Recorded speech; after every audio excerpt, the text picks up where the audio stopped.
الحمد لله رب العالمين والصلاة والسلام على رسوله الكريم وعلى آله وبارك وسلم. وقال الله تعالى في القرآن المجيد والقرآن الحكيم بعد أعوذ بالله من الشيطان الرجيم بسم الله الرحمن الرحيم. تنزيل الكتاب لا ريب فيه من رب العالمين. أم يقولون افتراه بل هو حق من ربك لتنذر قوما ما آتاهم من فانتنذر من نذير من قبلك لعلهم يهتدون. صدق الله العلي العليم وصدق الرسول الكريم. புகழும் புகழ்ச்சியும் ஏக வல்லவனாகிய அல்லாஹ்விற்கு மட்டுமே உரித்தாகட்டுமாக. மேலும் சாந்தியும் சமாதானமும் நம்முடைய தூதர் முஹம்மது ஸல்லல்லாஹு அலைஹி வஸல்லம் அவர்களின் மீதும் அவருடைய குடும்பத்தாரின் மீதும் சத்திய சஹாபாக்களின் மீதும் இங்கு குழுமிருக்கூடிய நம் அனைவரின் மீதும் அல்லாஹுடைய சாந்தியும் சமாதானமும் என்றென்றும் நின்று வரட்டுமாக. இஸ்லாத்தின் காணிக்கான சலாத்தை கூறிய நுரையை ஆரம்பம் செய்கிறேன். அஸ்ஸலாமு அலைக்கும் வரஹ்மத்துல்லாஹி தஆலா வபரகாத்துஹு. கண்ணியமிக்க அல்லாஹ்வின் நல்லடியார்களே, அல்லாஹ் சுப்ஹானஹு வ தஆலா குர்ஆனிலே ஒரு இடத்திலே அல்லாஹ் கூறுகிறான், இந்த குர்ஆனை அடியார்களாகிய உங்களுக்கு நாம் எதற்காக இறக்கினோம்? இந்த குர்ஆனின் மூலம் உங்களிடத்திலே நான் எதிர்பார்ப்பது என்ன என்பதாக அல்லாஹ் சுப்ஹானஹு வ தஆலா சூரா சஜ்தாவிலே பேசுகின்றான். அப்படி அல்லாஹ் குர்ஆனிலே சூரா சஜ்தாவிலே எதை கூறுகிறான்? அல்லாஹ்விற்கு ஏன் கட்டுப்பட வேண்டும் என்று கூறுகிறான்? கட்டுப்பட்டவர்கள் எப்படி இருப்பார்கள், கட்டுப்படாத காஃபிரின் நிலைகள் என்ன என்பதை பற்றி அல்லாஹ் சூரா சஜ்தாவிலே பேசுகிறான். சூரா சஜ்தாவை இன்ஷா அல்லாஹ் என்று பார்ப்போம். அல்லாஹ் ஆரம்பம் செய்கின்றான், அலிஃப் லாம் மீம். இந்த அலிஃப் லாம் மீம் இதனுடைய அர்த்தத்தை யாராலும் விளங்கிட முடியாது. இந்த அலிஃப் லாம் மீமில் ஆனால் அல்லாஹ் எல்லா விதமான ரகசியத்தையும் வைத்திருக்கான் என்பதாக உலமாக்கள் கூறுகிறார்கள். தன்சீலுல் கிதாபி லா ரைப ஃபீஹி மிர் ரப்பில் ஆலமீன். நபியே, இந்த வேதமாகிய இந்த குர்ஆன் இருக்கிறதே, இந்த உலகத்தாரை படைத்து பரிபாலித்து கொண்டிருக்கக்கூடிய இறைவனிடமிருந்து வந்தது என்பதில் எந்தவித சந்தேகமும் இல்லை. மக்கள்கிட்ட என்ன சொல்லுங்க, இந்த ஒவ்வொரு ஆயத்து நம்ம போதுறோமே, ஒவ்வொரு ஆயத்து நீங்கள் படிக்கின்றீர்களே, இந்த கட்டளைகள் எல்லாம் தன்சீலும் மிர் ரப்பில் ஆலமீன், அகிலத்தாரை படைத்த இறைவனிடத்தில் இருந்து வந்தது என்பதை எந்தவித சந்தேகமும் இல்லை. மேலும் அல்லாஹ் கூறுகிறான், அம் யகூலு நஃப்தராஹு அம் யகூலு நஃப்தராஹு பல் ஹுவ ஹக்கு மிர் ரப்பிக லிதுன்திர மா ஆதாஹும் மின் துன்திர மின் கபலிக லஅல்லஹும். மேலும் அல்லாஹ் கூறுகிறான், யஹ்ததுன், நபியே, இதை தாமாகவே கற்பனை செய்து கொண்டார். நபியின் மீது என்ன இட்டு கட்டினார் என்று சொன்னால், நபி ஸல்லல்லாஹு அலைஹி வஸல்லம் அவர்களை இந்த குர்ஆனை எத்தி வைத்து கொண்டிருக்கக்கூடிய நேரத்தில் அந்த காஃபிர் எல்லாம் கூறினார்கள், இவர் இட்டு கட்டுகிறார், இவரை கனவில் வந்ததை கூறுகிறார். யாரு? முகமது நபி ஸல்லல்லாஹு அலைஹி வஸல்லம் அவர்களை பார்த்து சொல்றாங்க, இவர் கவிஞராக இருக்கின்றார். இல்லை இல்லை, இன்னும் ஒரு கூட்டத்துக்காரர் சொன்னார்கள், இவர் செய்வினை செய்து கொண்டிருக்கிறார், மக்கள் தன் கட்டுப்பாட்டிற்கு வர வேண்டும் என்பதாக. இன்னும் சில கூறினார்கள், இல்லை இல்லை, இவர் மஜ்னூன் ஆகிவிட்டார், நவுதுபில்லா. நபியை பார்த்து கூறினார்கள், இவனாகிவிட்டார், பைத்தியம் பிடித்து விட்டது, அதனால் ஏதேதோ சொல்லிக் கொண்டிருக்கிறார் என்பதாக கூறினார்கள். அல்லாஹ் அதற்கு விளக்கம் அளிக்கின்றான், ரப்பிடமிருந்து வந்தது எந்த சந்தேகமும் இல்லை. அந்த இறக்கப்பட்ட நபி எப்படி தெரியுமா, இதை நபி தாமாகவே கற்பனை செய்து கொண்டார் என்று உங்களை பற்றி அவர்கள் கூறுகின்றார்களா? அப்படியே அவங்க சொல்றாங்க. அப்ப அல்லாஹ் மேலும் விளக்குறான், அல்லாஹ் அப்படி கேட்டுட்டு ஒன்ன சொல்றான் அப்படின்னு சொன்னா அதை இந்த மனித இனமே மறுக்க முடியாம இருக்கு. எப்படி அதை மறுக்க முடியல, அப்ப அல்லாஹ்வே இந்த நபியை நீ மறுக்க முடியக்கூடாது என்பதாக அல்லாஹ்வுடைய பேச்சு இருக்கும். சொல்கிறான் அல்லாஹ், அவ்வாறன்று நபி அப்படி அல்ல, இது உமது இறைவனால் உங்களுக்கு அருளப்பட்ட உண்மையான வேதமா. எப்படிப்பட்ட வேதங்க? அல் ஹக்கு. மனிதனுடைய வார்த்தை இந்த நிமிஷம் எப்படி இருக்கும், அடுத்த நிமிஷம் எப்படி இருக்கும் தெரியாது. ஒரு அரசியல்வாதியினுடைய வார்த்தை, அவன் சத்தியம் ஒரு ஸ்டேஜில் எப்படி இருக்கும், அடுத்த ஸ்டேஜ் அவன் ஏறும்போது எப்படி இருக்கும் தெரியாது. ஆனால் இது ரப்புல் ஆலமீனுடைய வார்த்தை, இது ஹக்கான வார்த்தையாகும். உமக்கு முன்னர் இதுவரை ஒரு தூதருமே இந்த அரேபியர்களுக்கு வராமல் இருந்தார்கள். அரபுகள்கிட்ட வரல. யாரு? இப்ராஹிம் நபியை தாண்டி, இஸ்மாயில் நபியை தாண்டி கிட்டத்தட்ட 5000 வருடங்கள் ஆகிவிட்டது. அந்த அரபுகளுக்கு வரவில்லை. ஈசா நபி அலைஹிஸ்ஸலாத்து வஸ்ஸலாம் அவர்கள் அந்த ரோம் நாட்டிலே, அந்த ஜெருசலத்திலே பெருமானாருக்கு ஒரு 500 வருடங்களுக்கு முன்பாக நபியாக வந்தார்கள். ஆனால் இந்த அரபுகளுக்கு அப்படி ஒரு நிலை ஏற்படவில்லை. அப்படி எந்த தூதரும் வராதிருக்க இந்த அரபி மக்களுக்கு உங்களை நாம் அனுப்பியிருக்கிறோம். எதற்காக? அவங்க தான் மறுத்துக்கிட்டு இருக்காங்க. செய்கிறவங்க கற்பனவாதி, மூட நம்பிக்கையில் இருக்கிறாங்க. என்னென்னமா சொன்னாங்க, அவங்க தான் மூட நம்பிக்கையில் இருக்காங்க. அல்லாஹ் கூறுகிறான், இந்த நபி எப்படிப்பட்ட நபி என்று சொன்னால், இவருக்கு இறக்கப்பட்ட வார்த்தைகளாம் உண்மை. அந்த உண்மை உங்களை என்ன செய்யும் என்று தெரியுமா? அந்த உண்மை எதற்காக உங்களிடத்தில் பேசப்படுகிறது தெரியுமா? உங்களை அச்சமூட்டி எச்சரிக்கை செய்வதற்காகவே இவ்வேதம் இந்த நபிக்கு அருளப்பட்டுள்ளது. இதை பின்பற்றி நீங்கள் நேரான வழி அடைய வேண்டாமா என்பதாக அல்லாஹ் குர்ஆனிலே கேட்கின்றான்.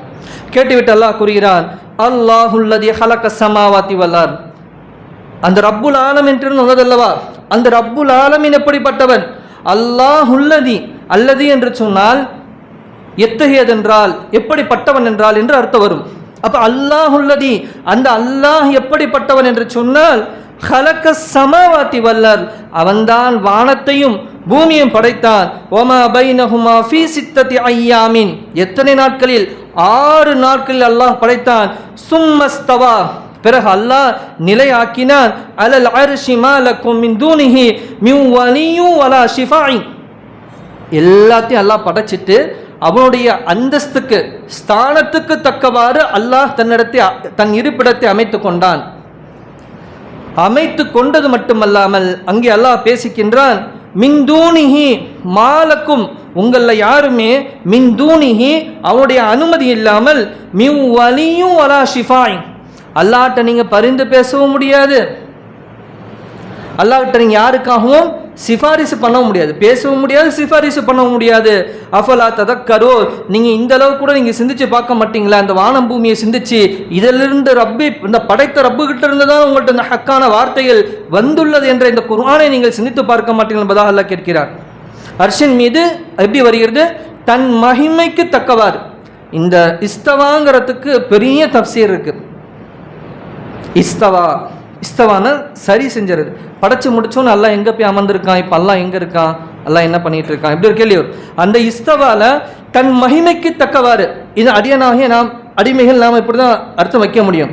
ஏன்னா அவனுடைய படைப்பு இது இல்லாமல், இந்த பூமி இது மாதிரி இல்லாமல் அல்லாஹ் இன்னும் என்னென்ன படைச்சி இன்னும் எவ்வளோ அருள் செய்து கொண்டு நாம் தெரியாது. அப்போ அந்த இஸ்தவா என்ற வார்த்தைக்கு அல்லாஹ் தன் மகிமைக்கு தக்கவாக உயர்ந்து விட்டான். உங்களை பாதுகாப்பவும் நம்மவனே, அல்லது உங்களுக்கு பரிந்து பேசுபோன தவிர வேறுவரும் உங்களுக்கு இல்லை. யாரு? அல்லாஹ்வை தவிர உங்களுக்கு பரிந்து பேசுபவரும் இல்லை, உங்களை பாதுகாப்பவரும் இல்லை. இதை கூட நீங்கள் புரிந்து நல்லுணர்ச்சி பெற வேண்டாமா என்பதாக அல்லாஹ் கூறுகிறான். மேலும் அல்லாஹ் கூறுகிறான், யுதப்பிருல் அம்ர மினஸ் ஸமாஇ, யுதப்பிருல் அம்ர், தப்ருன்னு சொன்னா உறுதியா, யுதப்பிருல் அம்ர இல ஸமாஇ இலல் அர்தி சும்ம யாருஜு இலா ஃபி யௌமில் கான மிக்தாருஹு அல்ஃப ஸனத்தின் மிம்மா ததக்கரூன், வானத்திலிருந்து பூமி வரையில் உள்ள எல்லா காரியங்களும் அவன்தான் ஒழுங்குபடுத்தினான். அல்லாஹ் கூறுகிறான், வானத்திலிருந்து பூமி வரை உள்ள எல்லா காரியங்களும் அவன் தான் ஒழுங்குபடுத்தினான். ஒவ்வொன்றின் முடிவும் ஒரு நாளன்று அவனிடமே சென்று சேரும்.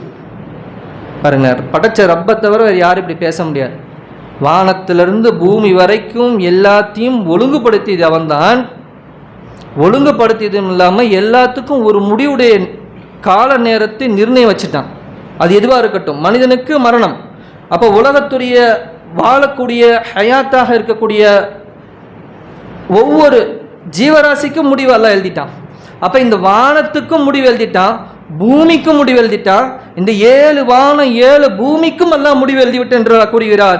ஒரு நாளன்று இந்த முடிவு தினத்தென்று மீண்டும் எல்லாம் அல்லாவிடத்திலே சென்று சேரும் என்று அல்லாஹ் கூறுகிறார். சென்று சேரும் என்று பாருங்க. இந்த இடத்துல தான் ஒரு ஹதீஸ் ஞாபகம் வருது பாருங்க. பெருமானார் ஸல்லல்லாஹு அலைஹி வஸல்லம் அவங்கள்ட்ட ஒரு யூதர் வந்தார். வந்து கேட்குறார், யா ரசூலல்லாஹ், நாங்கள் எங்களுடைய முன்புள்ள வேதங்களில் படிச்சிருக்கோம், எங்கள் கிடைக்கப்பட்ட எங்களுடைய முன் வேதங்களில் என்ன மறுமை நாளில் அல்லாஹ் சுப்ஹானஹு வ தஆலா வானம் பூமியெல்லாம் கையில் வச்சுக்கிட்டு அமர்ந்திருப்பான் படித்தோம் என்பதான். அப்போ பெருமானார் ஸல்லல்லாஹு அலைஹி வஸல்லம் சொல்லுவாங்க, ஆமாம், அல்லாஹ் கியாமத்து நாளை ஏற்படுத்தும் போது இந்த வானத்தை அப்படியே ஒரு கையால் சுருட்டி எடுத்துருவான். ஒட்டுமொத்த இந்த 7 வானமும் இந்த 7 பூமியும் அவனுடைய ஒரு கையில் இருக்கும். அந்த நிலையில் அல்லாஹ் தனக்குரிய மகிமைக்கு தக்கவாறு அமர்ந்திருப்பான்னு சொல்லிட்டு பெருமானார் ஸல்லல்லாஹு அலைஹி வஸல்லம் உடம்பே சிலுத்து அப்படி ஒரு குலுங்குனாங்களாம். அப்போ என்ன, படைக்கப்பட்ட அனைத்துக்கும் முடிவு நிர்ணயம் செய்யப்பட்டது. அந்த முடிவு நேரம் வந்த பிறகு அல்லாஹ் இங்கே கூறக்கூடிய வார்த்தை என்ன, என்னின் பக்கமாக நான் திருப்பிக் கொள்வேன் என்பதாக தான். அருமையானவர்களே, நாம உற்பத்தியாகவில்லை, எங்களுடைய ரப்பு தான் படைத்தான். முடிவு வந்த பிறகு ரப்பிடத்திலே எங்கள் காரியங்கள் எல்லாம். இந்த சிந்தனையோடு நாம் இந்த உலகத்தில் பயணிப்போம் என்று சொன்னால் நம்மிடத்திலே பெரும் இந்த உலக ஆசையும் இருக்காது, பெரும் கவலையும் இந்த உலகத்தில் பட தேவையில்லை. ஏன்னா பார்க்குற ஒவ்வொரு காரியம் அல்லாஹுடையது. அதான் சூஃபியாக்கள் இப்படி கூறுவார்கள், அல்லாஹுடைய இப்போ இந்த பல்பு எரியுதுன்னு சொன்னால் அதோடைய வெளிச்சம் தான் இங்கே கீழே பட்டுக்கிட்டு இருக்கு, லைட்டு போட்டால். அப்போ இந்த வெளிச்சங்கள் எல்லாம் பல்பு நம்ம சொல்ல முடியுமா? ஒரு வெளிச்சம் பல்பில் இருந்து போட்டவொடனே ஒரு இருட்டை விளக்கக்கூடிய ஒரு வெளிச்சம் அடிச்சிருச்சு. அந்த வெளிச்சத்தை பார்த்து சொல்கிறோம் இதெல்லாம் பல்புங்க, இதுதாங்க பல்பு. கீழே பார்த்து ஒருத்தர் சொல்கிறார், வேலை பார்க்கல, கீழே பார்த்து சொல்ல பல்புன்னு சொல்கிறார். அது எவ்வளவு முட்டாள்தனம்! அதுபோன்று அல்லாஹ் எப்படிப்பட்டவன் என்று சொன்னால், அல்லாஹுடைய ஒரு வெளிச்சம், அவனிடமிருந்து ஒரு வெளிச்சமாக அவன் பிரதிபலிக்கக்கூடிய காட்சிகள் தான் நாமே தவிர நாம் நம்முடைய அசல் கிடையாது. நாம் எல்லாம் அல்லாஹ்விற்கு உள்ளவர்கள். அல்லாஹ் தான் விரும்பியதன் காரணமாக அவன் அப்படியே இந்த காட்சியை வெளிப்படுத்தி காட்டிக் கொண்டிருக்கிறான், அவ்வளவுதான். அப்ப ஒவ்வொரு காரியம் முடிவு என்பது முடிந்த நேரம் வந்த பிறகு அல்லாஹ் கூறக்கூடிய வார்த்தை என்ன, மீண்டும் என்னிடத்திலே திருப்பி எடுத்துக்கொள்வேன், அவனிடமே எல்லா காரியங்களையும் சென்று சேரும். அந்த ஒரு நாள் கூறிவிட்டு அல்லாஹ் எச்சரிக்கை செய்கிறாங்க. அருமையானவர்களே, அந்த ஒரு நாள் நீங்கள் எண்ணுகின்ற உங்களுடைய கணக்கின்படி 1000 நாள் எத்தனை வருடங்கள் ஆகிறதோ, 1000 நாள் அல்ல, 1000 வருடங்கள் ஒரு நாளாக அந்த மறுமை நாளை நீங்கள் காண்பீர்கள் என்பதாக அல்லாஹ் கூறுகிறான். அந்த நாள் அன்று எல்லா காரியமும் அல்லாஹ்வின் பக்கமாக வரும். அந்த தினத்திலே பூமியிலே நீங்கள் வசித்தீர்கள் அல்லவா, 1000 ஆண்டுகள் சேர்ந்தது அங்கு ஒரு நாளாக இருக்கும் என்பதாக அல்லாஹ் இந்த குர்ஆனிலே இந்த ஆயத்தில் அல்லாஹ் கூறுகிறான். என்ன எச்சரிக்கை! அப்ப அன்னைக்கு போய் கணக்கு கொடுக்கறதுக்கு நிக்கிறதுக்கே 50,000 வருஷம் என்பதாக ஹதீஸ்களில் பெருமானார் ஸல்லல்லாஹு அலைஹி வஸல்லம் சொல்றாங்க. அப்ப வாழக்கூடிய சுருக்கமான 60லிருந்து 70க்குள்ள உங்க மூத்த தேடிக்கிங்க என்பதாக உம்மத்துக்கு பெருமானார் ஸல்லல்லாஹு அலைஹி வஸல்லம் சொல்லிவிட்டு சென்றார் என்று சொன்னால், சுருக்கமான சொற்பமான நிச்சயம் வரக்கூடிய மரணம் முடிவுறக்கூடிய இந்த உலகத்தின் மீது நாம் எப்படி தண்ணீர்ல தாமரை இருக்கும், ஆனா அது மேல தண்ணி படுமா? படாது. அதுபோல நாம் இந்த உலகத்தில் இருந்துட்டு போயிடுறது தான் நமக்கு ரொம்ப ஹைர். இந்த விஷயங்களை எல்லாம் பார்க்கும் பொழுது கூறிவிட்டு அல்லாஹ் மேலும் கூறுகிறார், ذَلِكَ இதெல்லாம் ஆலிமுல் கைபி வஷ்ஷஹாதத்தி அஸீஸுர் ரஹீம், அவனே வானம் பூமியில் உள்ள மறைவானவற்றையும் வெளிப்படையானதையும் உள்ளபடி நன்கு அறியக்கூடியவன், அனைத்தையும் மிகைத்தவன், மகா கருணையுடையவனாக இருக்கிறான் என்பதாக அல்லாஹ் கூறுகிறான். மேலும் அல்லாஹ் கூறுகிறான், அல்லதி அஹ்ஸன குல்லி ஷைஇன் ஹலகஹு, அந்த ரப்பு எப்படிப்பட்டவன் தெரியுமா, ஒவ்வொரு பொருளையும் மிக அழகாக நேர்த்தியாக படைக்கக்கூடியவன். அஹ்ஸன குல்ல ஷைஇன் ஹலகஹு, ஒவ்வொரு பொருளையும் மிக நேர்த்தியாக அழகாக படைக்கக்கூடியவன். வபதஅ அஹ்லகுல் இன்சான மின் தீன், சொல்லிவிட்டு அல்லாஹ் கூறுகிறான், இந்த மனிதனை ஆரம்பமாக மண்ணிலிருந்தே நான் படைத்தேன் என்பதாக அல்லாஹ் கூறுகிறான். மனிதனுடைய படைப்பின் ஆரம்பத்துக்கு வர ஏன் அல்லாஹ் இது இங்கே பேசுகிறான்? அந்த நபி இந்த கட்டளையை மக்களுக்கு கூறும் பொழுதெல்லாம் மறுக்கின்றார்கள். மறுக்கக்கூடிய மக்களுக்கு படைத்த இறைவன் பாடம் எடுத்துக்கொண்டிருக்கிறான். ஏன் இந்த கட்டளைகளை நீங்கள் ஏற்க வேண்டும் என்பதாக கூறுகிறான் அல்லாஹ். சும்ம ஜஅல் நஸ்லஹு மின் ஸலஸ மின் மாஇன் மஹீன், பின்னர் ஒரு அற்ப துளி இந்திரிய துளியாக ஒரு சத்திலிருந்து அவனுடைய சந்ததியை அல்லாஹ் இந்த உலகத்திற்கு படைத்தான் என்பதாக இந்த மனிதனுடைய மூலப்பொருளை பற்றி அல்லாஹ் பேசுகிறார். இது கூறக்கூடிய காரணம் என்ன?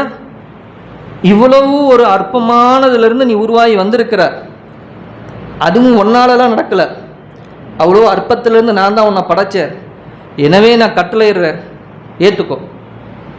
இல்லை என்று சொன்னால் 1000 ஆண்டுகள் ஒரு நாளாக இருக்கக்கூடிய அந்த மறுமையிலின் நஷ்டவழி ஆயிடுவேன்.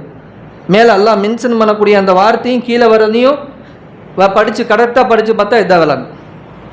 அருமையானவர்களே, அல்லாஹ் குறிட்டு கூறுகிறான், இப்படியாக உன்னுடைய படைப்பு அற்பமாக ஒரு மண்ணினுடைய அந்த சத்திலிருந்து இந்திரிய துளியாக உன்னை நான் ஆக்கி படைத்திருக்கிறேன். அல்லாஹ் கூறுகிறான், பின்னர் அவன் படைப்பாளாகி அதை செப்பனிட்டு தனது ரூஹை அதில் ஊதி புகுத்தி உற்பத்தி செய்கிறார். உங்களுக்கு காதுகள், கண்கள், உள்ளங்கள் ஆகியவற்றையும் அல்லாஹ்தான் அமைத்தான். இவ்வாறு இருந்தும் உங்களில் நன்றி செலுத்துபவர்கள் வெகு சிலரே இருக்கின்றீர்கள் என்பதாக அல்லாஹ் கூறுகிறான். வெகு சிலரே. என்னென்ன வார்த்தை? வஜஅல லகுமுஸ் ஸம்அ, ஸம்அ காது, வல் அப்சார் பார்வை, வல் அஃஇதா, அஃஇதான்னு சொன்னா உள்ளம். இந்த மூன்றையும் அல்லாஹ் உங்களுக்கு படைத்திருக்கிறானே.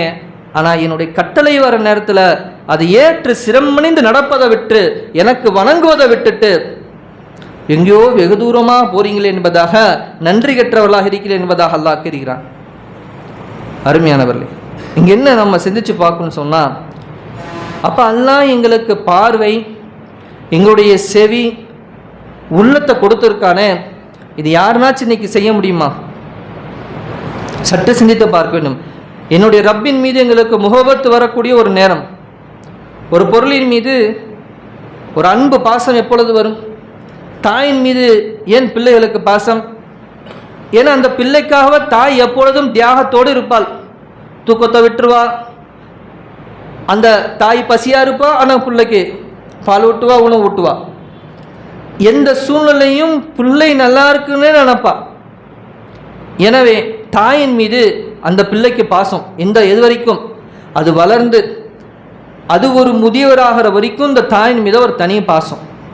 அப்போ பராமரிக்கக்கூடிய நபர் தான் தாய்.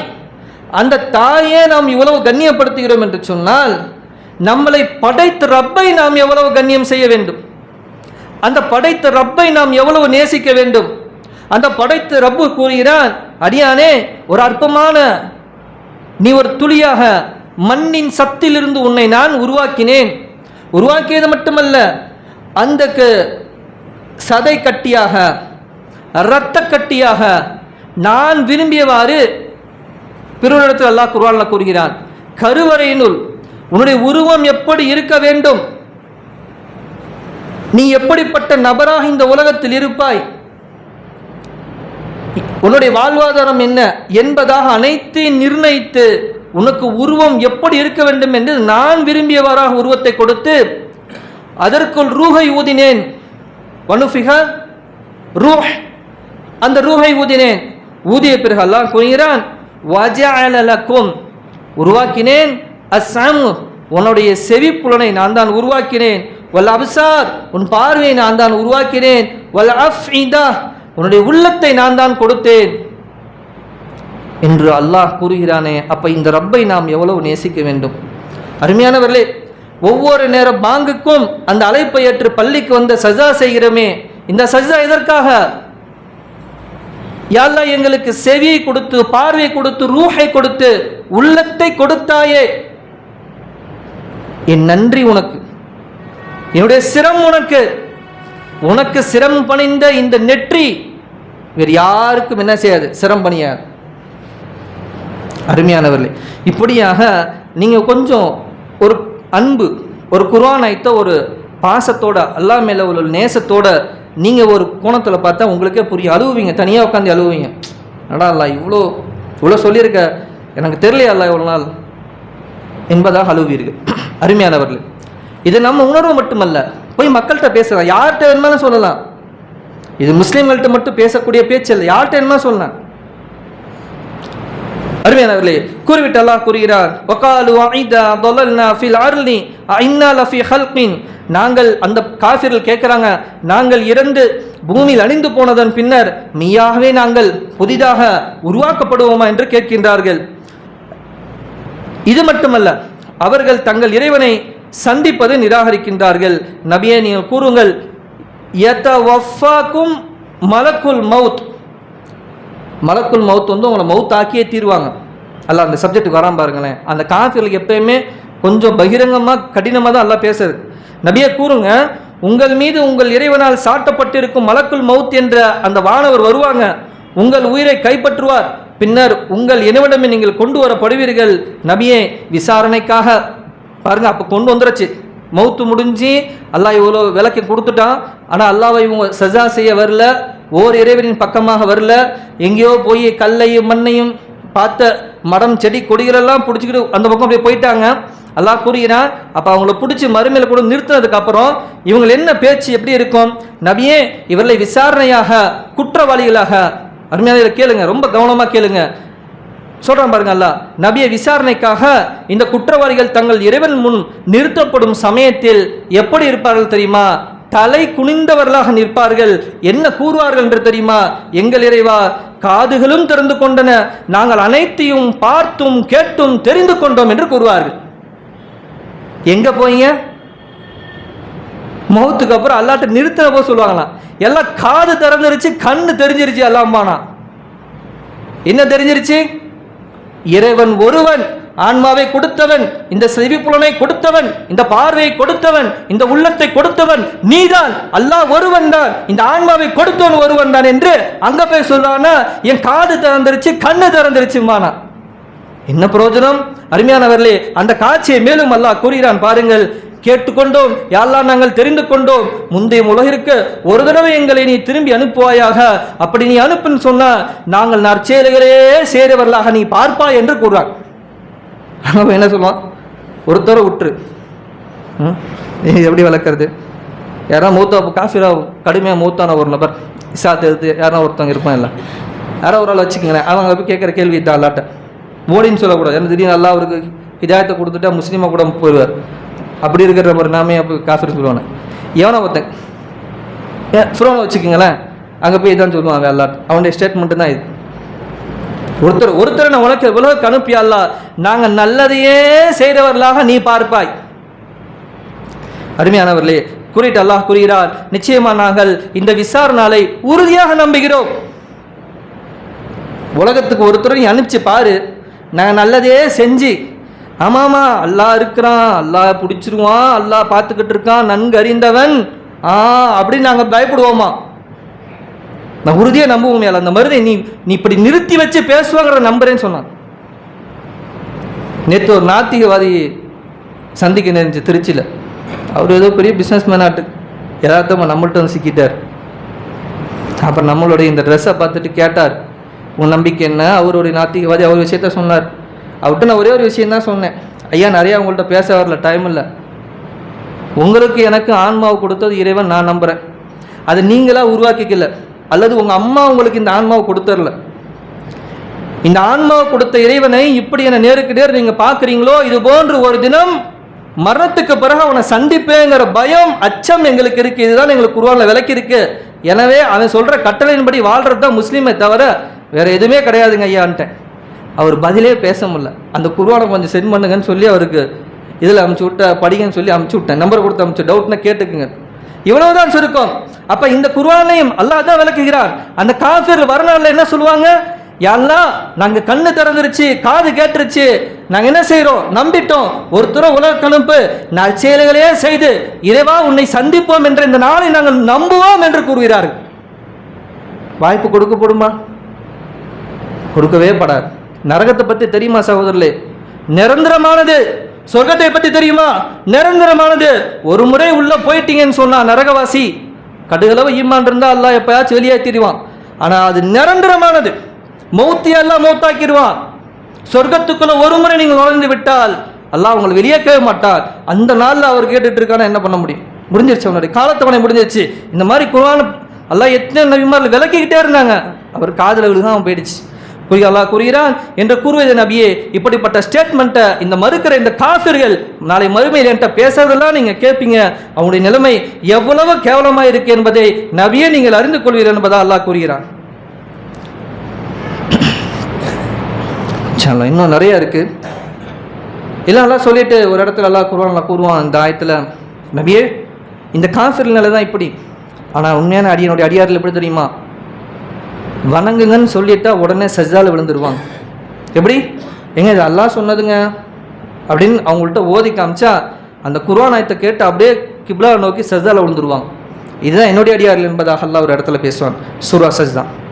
அதனால தான் இந்த சஜ்தாவுடைய ஆயத்து வரனால தான் சூரா சஜ்தா. எனவே அருமையானவர்களே, இந்த சூரா சஜ்தாவை எடுத்து படித்து பாருங்கள். ரொம்ப மனதுக்கு இன்பம் அளிக்கக்கூடியதாகவும் இருக்கும், ரொம்ப உங்களுக்கு இறைவனுடைய தொடர்பு ஏற்படுத்தக்கூடியதாகவும், மேலும் நபி ஸல்லல்லாஹு அலைஹி வஸல்லம் நமக்காக எவ்வளோ கஷ்டப்பட்டாங்கிறதையும் சேர்த்து அல்லாஹ் விளக்கி இருப்பான். படிக்கலாங்களா இன்ஷா அல்லாஹ்? அல்லாஹ் இந்த சூரா சஜ்தாவிலே எந்த நலவையெல்லாம் அடியாள் இதை கேட்டு திருந்த வேண்டும், தன் பக்கம் வர வேண்டும் என்பதாக அல்லாஹ் பேசினானோ அத்தனை நலவுகளையும் அந்த வணக்கத்தையும் இறை நேசத்தையும் அனைத்தையும் பெறக்கூடிய நல்லடியார் அல்லாஹாக இந்த சூரா சஜ்தாவிலிருந்து படிப்பினை பார்க்கும் நல்லடியார் அல்லாஹ் வல்லல்லாஹ் என்னையும் உங்களையும் ஆக்கி அருள் புரிவானாக. வாஹிருதன் அல்ஹம்துலில்லாஹி ரப்பில் ஆலமீன். அஸ்ஸலாமு அலைக்கும் வரஹ்மத்துல்லாஹி தஆலா வபரகாத்துஹு. சுன்னத்துல் வாதம் சுன்னத்துல்